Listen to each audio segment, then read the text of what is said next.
Okay, welcome back to another vinyl vid, my second successive vinyl vid, in successive months I should say, which is great, because in the past, I've done a vinyl vid and then I've gone months and months and months without making one, which is very poor, just lame really, no excuse at all not to make at least one, maybe even more, in the future. So that's my promise, maybe, going forward, that I'm going to make at least one vinyl music pickup vid for the rest of the year, and maybe even for the rest of time. We'll see. It's a big promise. But and it doesn't necessarily have to be vinyl. It might be Blu-rays and DVDs, like it was in my last pickup vid. It could be books. I buy the odd book here and there, which is all music related. So yeah, I think that's a good thing. It's showing variety, and there's nothing wrong with that. Variety is the spice of life. So speaking of variety, I've got 6 records altogether.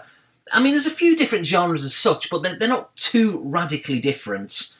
But I do have very eclectic tastes, so, going forward, I'm sure you'll see a lot of stuff which maybe you wouldn't think I'd listen to. But as long as it's not country music, but even then there's a few exceptions, or rap, but again, even then there's 1 or 2 exceptions, then I'm pretty much interested, to be honest. Some obviously a lot more than others. But anyway, I digress. So I've got 6 records here, and the first one is the 4th or the 5th, not really sure. Maybe I should have found that out before making a video about it. But the 4th or 5th solo record from Richard Ashcroft, formerly The Verve, of course. So this one is called These People, and it's funny because this came out last year. Now, there's Richard at the front looking pretty cool, as he usually does. And yeah, this album came out last year, but I heard around about maybe mid to late last year a song called They Don't Own Me, and it's the opening track on side B. There's 4 sides altogether. And before when it was playing, I think it was on the radio maybe, wherever I heard it, maybe it was on YouTube or something. No, it can't have been on YouTube, it must have been on the radio, because when I heard it, I didn't know when it was starting, when it was playing, that it was Richard Ashcroft, but I instantly recognised it, because it sounds like something which absolutely, 100% by the way, could have been on Urban Hymns, specifically Urban Hymns. It's a specific kind of late 90s Verve sound, and as soon as I heard it, I thought, that's the Verve, and then as soon as he started singing, that's the Verve. Well, that's Richard Ashcroft. So it's kind of funny. I mean, it shouldn't be a surprise. Obviously, he's going to make music like that when he's doing his solo stuff, but I just found it funny how I heard it. Before he even started singing, it was obvious to me that it was Richard Ashcroft. So the funny thing as well about this is so far there's been 5 singles, and all 5 singles are the first 5 tracks off the album. So Out of My Body, This Is How It Feels, They Don't Own Me, which is what I was just talking about, Hold On, and These People, which is the title of the album. And yeah, pretty strong, pretty decent. I saw a couple of lukewarm responses to it in terms of reviews. I saw a couple of really good ones as well. So I guess it really does come down to whether you're a fan of Richard Ashcroft, whether you're a fan of The Verve. For me, I am to both of them, so it's a good album. You know what you're going to get with Richard Ashcroft. He doesn't really pull anything new out of the bag, but that's not a bad thing. I think that's a good thing, and I like it. It's a good album. Oh, and I should say, as ever, please check the description box, because I'll put a link or 2, whatever it may be, to a track or 2 off every album on this pickup vid, and you may discover a new artist or a new song. You may go and watch them live, you may buy a record or an album, and you may discover a new band that you really, really like, or solo artist. So, yeah, do check them all out. Even if it's not your bag, you may find something you like. Now, the next up is something which probably wouldn't be your bag, but maybe it might be, I don't know. And I think this is the US version, because on the back it says it came out in 1988, but I'm more than certain, I think, that it came out in the UK in 1987. It's the same cover. I think the songs are the same, but maybe they're in a different order in the States. Anyway, that artist and that album, it's called Climby Fisher, and it's called Everything, the album. Again, I always say, apologies for the glare. It's not just the light or the darkness which is outside at this time of the year, but also I tend to generally put my albums in these kind of sleeves, so it's very much reflective of the light. So yeah, Climby Fisher, Simon Climby is the singer, and Rob Fisher was I think he was the bass player, and was he the keyboard player as well? I think they're both songwriters. Now, unfortunately, Rob Fisher passed away or probably like 1999, somewhere around about that time, at a very young age. Simon Climby, a tongue twister all this. He's still going strong. He's still young, like in his late 50s or whatever. And but yeah, so those two, that duo, made up Climby Fisher. I got it right this time. Not Simon Climby or whatever I said before. Simon Climby, who's that? But yeah, some really strong songs. Now, if you don't know Climby Fisher, you probably will recognise songs such as Love Changes Everything and Rise to the Occasion. Those were, their two biggest hits. But there's some really good songs as well on here, apart from the obvious two, such as I Won't Bleed For You, This Is Me, Break the Silence. Now, the weird thing about Break the Silence is that wasn't released as a single, yet when I heard it quite recently, it really made me feel quite nostalgic. It was the first time I'd heard it for many, many years. So I can only put it down to the fact that maybe my dad had this record. In fact, I'm pretty certain he did. And maybe he played it when I was a kid. And Break the Silence was a song that I really, really liked. So when I heard it again recently, it really struck a chord. And I thought, that's a really good song. So if you like that kind of pop, late 80s, very kind of British in many ways, if you like that thing, you're probably going to like this. Now, the interesting thing about arguably their biggest hit, which is Love Changes Everything, is that was initially written by these guys, but it was written for Rod Stewart. Rod Stewart was gonna sing it, but he turned it down. So in the end, these guys, the ones who wrote it, Climby Fisher, they released it themselves, and it was a big, big hit. And also, another song that they wrote, I think specifically Simon Climby, he wrote, what's it called, with George Michael and Aretha Franklin, I Knew You Were Waiting For Me. He wrote that song as well.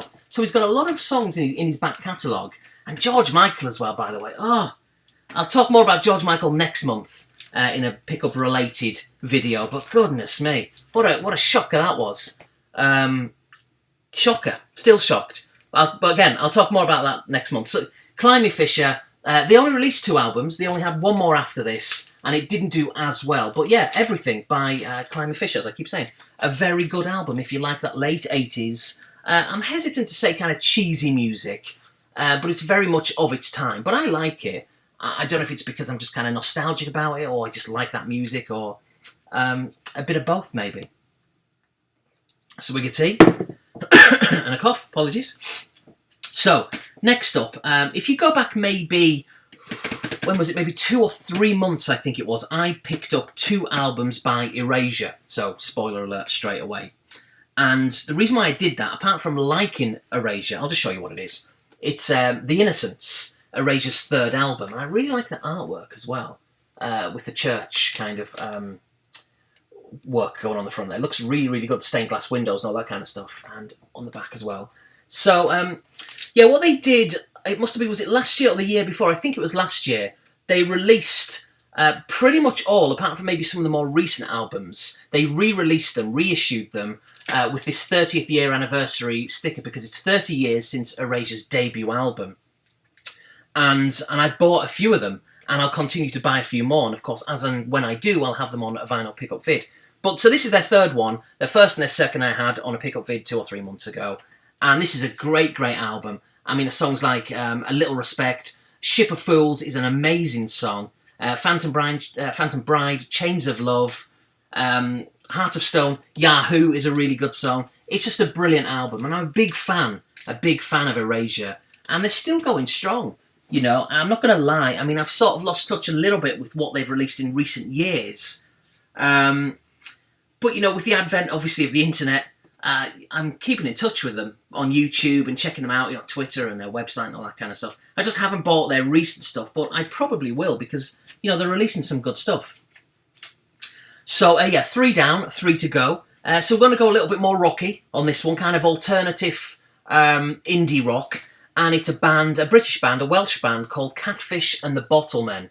And this album is called The Balcony. This is their debut album. Now, it says 2015 on the back, but I think in the UK it came out in 2014. So it's probably another one of those situations where I've got the US version for obvious reasons. And by the time it's issued and all that kind of stuff, it comes out a year later. So yeah, if you like that kind of thing. Now, when I think of Catfish and the Bottlemen, I had to look at it, I forgot what you call them. I think of something like, it's like a Arctic Monkeys, but a grittier version of the Arctic Monkeys. Maybe something like the Manic Street Preachers. There's even a song, I can't remember which one it is off the album. It sounds as if it's heavily influenced by Oasis's Lila, if anyone knows that one. It just sounds exactly like it. Well, the drums anyway, a real beat to it. And also an element of, and this is a bit of left field, if anyone remembers a band called the Cooper Temple Claws, there's an element of those in these guys as well. So yeah, I really like it. There's some good songs as well, like Homesick, Kathleen, I'm just looking at the back there for the record. For the record, didn't even mean that one. Cocoon, Pacifier. So yeah, a really decent album. Now, speaking of reviews, like I said before of Richard Ashcroft's album, I did look at a review. It may have been from the NME. I'm not sure. It may have been the NME. And they were really harsh, I thought, anyway. I think they give it like 4 out of 5. And one of the criticisms that they had was they said they were 10 years too late to the game, or to the party. As if you can never release, or as if music goes out of style. I guess maybe to a degree it does. But if you like something, you like it. And if it's good, it's good. So to give it a bad review, based on this particular reviewer, thought that it should have come out 10 years ago, I thought was lame. It was just a little bit poor. Now, I wouldn't give it 10 out of 10 or anything like that, but I think certainly I'd give that album a good solid 6 or 7, quite frankly. And probably more likely a 7, and the upper echelons of 7 as well.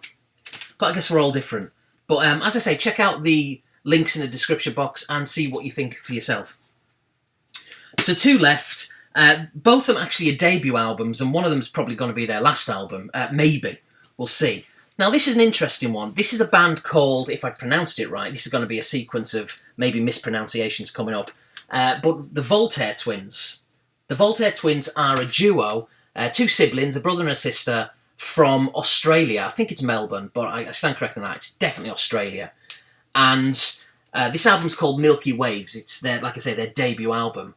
They did release, I think, an EP, much like the next band, which I'm going to show, but it's their only album thus far.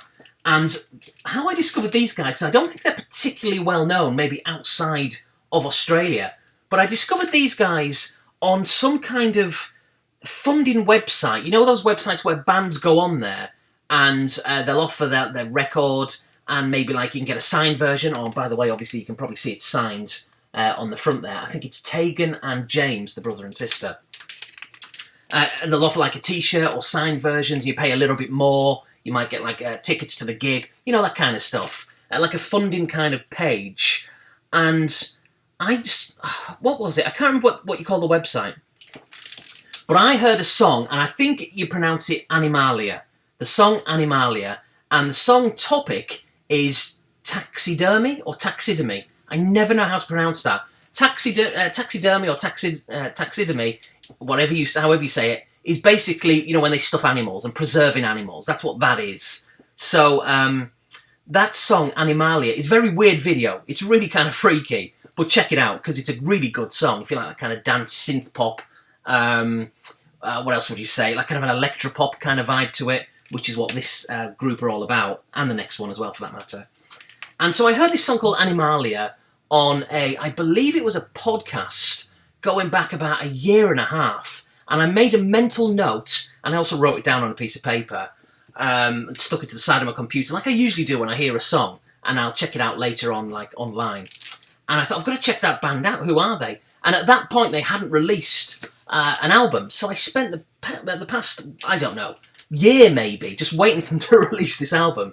So the weirdest thing about this album, right, and I feel a bit guilty saying this, but I don't know if it's true. I don't know. But here's the thing. So remember I said that I paid for it on this kind of band funding website. And about 2 months later, it still hadn't arrived. And it was weird, because I thought, well, it should have arrived by now. Why is it taking 2 months? And I went on, intermittently, I was kind of going on the website, and I was reading all these comments from other people who had bought it. And they were like, oh, it's a great album. Really pleased to have got it. It arrived really quick. And I'm thinking, well, I didn't get mine. What's going on? So I sent them an email, or through the website where I bought it, and I just said, look, you know, I paid for it on this day, here's my receipt or checking number, whatever, sales number, whatever it may have been. I've not received it. And about 2 weeks went by, and I hadn't heard anything, okay? So I hadn't heard anything. I'd still not received, after over 2 months, I'd still not received this record.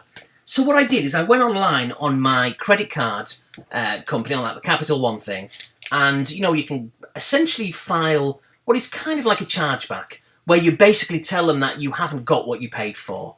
And that was essentially what was happening. Now, I felt bad doing it, but I didn't know what was going to happen afterwards.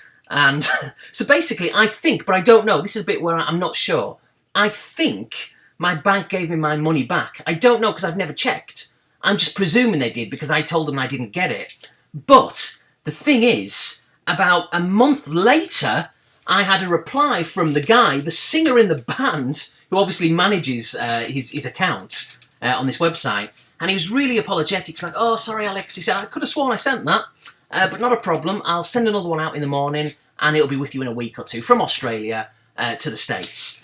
And I replied back, "Oh, thanks, James, brilliant," and you know, all the rest of it. I love your music, all that kind of stuff, which is true. He's a good songwriter, as is his sister. And then, sure enough, about a week or two or whatever it was later, it arrived.